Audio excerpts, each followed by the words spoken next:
में एक हाहाकार मचा हुआ है, त्राहिमाम हो रहा है। नौजवानों ने इस स्कीम को पूरे तरीके से रिजेक्ट कर दिया है और जगह जगह प्रदर्शन हो रहे हैं और लॉ एंड ऑर्डर सिचुएशन भी पूरे तरीके से धर्म भरम हो चुकी है।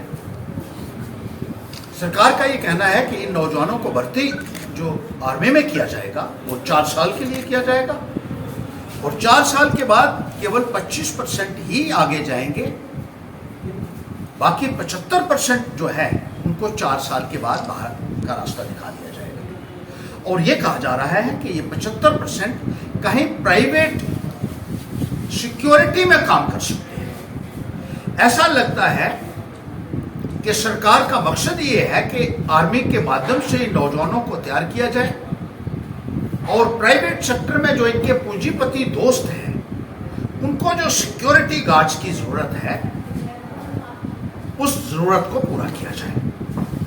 सरकार ने पहले ही बहुत सारे अदारे जो थे उनको भेज दिया, एयरपोर्ट्स को भेज दिया, रेलवे स्टेशंस को बेचा गया, ट्रेन्स को बेचा गया, बंदरगाहों को बेचा गया, LIC को बेच दिया, कॉरपोरेशंस को बेच दिया, सरकारी संपत्तियों को बेच दिया और जो इनके पूंजीपति साथी हैं जो कई हजार करोड़ रुपए की कंपनियां चला रहे हैं उनको प्राइवेट सिक्योरिटी की जरूरत है।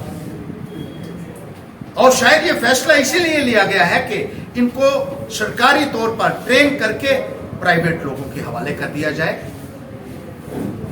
वरना सरकार को यह कहने की जरूरत नहीं थी कि ये 4 साल के बाद प्राइवेट सिक्योरिटी में काम कर सकते हैं, क्योंकि सरकार को पूछ के लोग प्राइवेट सेक्टर में नौकरी नहीं करते। और सबसे बड़ी बात यह है कि देश की सुरक्षा के साथ भी एक मजाक किया जा रहा है। 4 साल में बड़ी मुश्किल से एक फौजी तैयार होता है और जब वो तैयार हो जाएगा तो उससे सेवाएं लेने की बजाय आप उनको प्राइवेट लोगों के हवाले करने की जो बात कर रहे हैं ये सरासर गलत है।